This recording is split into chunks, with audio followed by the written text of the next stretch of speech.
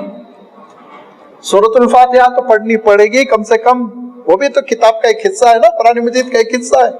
تو تلاوت کتاب یاد رکھیے اتنی اہم ہے کہ تلاوت کتاب اگر کسی کو نہیں آتی تو اس کو نماز بھی نہیں آتی، نماز بھی قائم نہیں کر پا رہا ہو. اسی لیے اللہ تعالیٰ نے کہا کہ دیکھو اللہ کے کلام کی تلاوت بھی سیکھو، یہ بھی بہت اہم ہے، اس سلسلے میں سستی نہ کرو. اور مجھے خوشی ہوئی کہ ابھی معلوم ہوا گزشتہ ہفتے کہ الحمدللہ اس مسجد میں تجوید اور تلاوت سیکھنے کا بھی اہتمام ہے. بہت اچھی بات ہے، سب کو سیکھنا چاہیے. جب اللہ کے رسول صلی اللہ علیہ وسلم نے وحی الہی سنائی تو کوئی صحابی 60 سال کے تھے، کوئی 50 کے تھے، کوئی 40 کے تھے، کوئی 10-12 سال کے تھے، سب نے سیکھا. سینئرز نے یہ نہیں کہا ہم تو ذرا وی آئی پی ہیں، سینئر ہیں، بوڑھے ہوئے ہم نہیں سیکھیں گے، نہیں، سب سیکھنے لگے. زانو تلمت سب نے طے کیا اللہ کے رسول صلی اللہ علیہ وسلم کے سامنے. اللہ تعالیٰ کی کتاب کے سیکھنے میں اور تلاوت کے سیکھنے میں ایج فیکٹر کی کوئی حیثیت نہیں ہے، کسی بھی عمر میں آپ سیکھ سکتے. سیکھنا خود عبادت ہے، قرآن مجید کی تلاوت سیکھنا خود ایک عبادت ہے، اس پہ آپ کو اجر ملے گا. اللہ کے رسول صلی اللہ علیہ وسلم فرماتے تھے جو فر پڑھتا ہے روانی کے ساتھ اس کو تو ایک ہی اجر، اٹک اٹک کے جو سیکھ رہا ہے استاذ کے سامنے مشقت سے وہ جو پڑھ رہا ہے تو فرمایا اس کو ڈبل اجر ہے، دوہرا اجر ہے. ایک تلاوت کا اجر ہے، ایک دقت جو پیش آ رہی ہے، مشقت جو ہو رہی ہے، اس پہ دوسرا اجر. لہذا ان الذین یتلون کتاب اللہ، اللہ کی کتاب کی تلاوت اور نماز قائم کرتے ہیں اور جو کچھ ہم نے عطا کر رکھا ہے اس میں سے خرچ کرتے ہیں، یہ وہ لوگ ہیں جو ایسی تجارت پر بلیف کرتے ہیں جو تجارت کبھی ناکام نہیں ہوگی. کیوں؟ اس کا ریٹرن کیا ملنے والا ہے؟ لیوفیہم اجورہم، اللہ تعالیٰ ان کا اجر پورا پورا عنایت فرمائے گا، اجر میں کوئی کمی نہیں ہوگی. نمبر 1. نمبر 2، وَيَزِيدُهُم مِّن فَضْلِهِ، اور اللہ تعالیٰ اپنے فضل کے خزانے سے مزید عنایت فرمائے گا، خوب عنایت فرمائے گا، بغیر حساب کتاب کے عنایت فرمائے گا. کیوں؟ إِنَّهُ غَفُورٌ شَكُورٌ، کیونکہ وہ غفور بھی ہے، شکور بھی ہے. بڑی پیاری دو صفتیں ہیں اس آیت میں، بلکہ اور بھی جہاں غفور کے ساتھ شکور کا لفظ آیا دوسرے مقامات پر، جیسے آگے ہی کچھ دیر بعد پھر آپ 3-4 آیتوں کے بعد آپ پھر دیکھیں گے کہ اللہ تعالیٰ جنتی بندوں کا تذکرہ کرتے ہوئے ارشاد فرمایا وَقَالُوا الْحَمْدُ لِلَّهِ الَّذِي أَذْهَبَ عَنَّا الْحَزَنَ إِنَّ رَبَّنَا لَغَفُورٌ شَكُورٌ. غفور شکور قرآن پاک میں 3 جگہ جمع ہوئے ہیں، اور آپ حسن دیکھیے اس کا، اس کی ترتیب دیکھیے، ارینجمنٹ اس کا جو ہے اتنا پیارا لوکیشن ہے کہ ارشاد فرمایا دیکھو جو نماز قائم کرتے ہیں، جو تلاوت کرتے ہیں، نماز قائم کرتے ہیں، راہ خدا میں خرچ کرتے ہیں. لازمی بات ہے وہ انسان ہیں، ان سے کوتاہیاں ہو جاتی ہے، کچھ نہ کچھ عبادتوں میں کمی رہ جاتی ہے. کوئی دعویٰ نہیں کر سکتا کہ وہ بالکل کامل ہے، لہذا کہیں نہ کہیں کچھ فروگزاشت رہ گئی، خطا رہ گئی. لہذا فرمایا دیکھو اس کے باوجود اللہ تعالیٰ پورا پورا اجر دے گا. آپ منڈی میں جاتے ہیں اور آپ نے کہا مجھے یہ انگور جو ہے 1 کلو دے دو، وہ بیچارہ ٹھیلے والا تولنے کے بعد اس نے کہا صاحب 1 کلو نہیں ہے، معافی چاہتا ہوں 800 گرام ہے. آپ اس کو 100 روپے قیمت دیں گے؟ ہرگز نہیں دیں گے، ہرگز نہیں دیں گے. حالانکہ آپ اپنے جیب میں 20 روپے رکھ لیں تو آپ کے کوئی کام آنے والے نہیں، اس ٹھیلے والے کے لیے 20 روپے ایک ٹائم کا کھانا بنتے ہیں.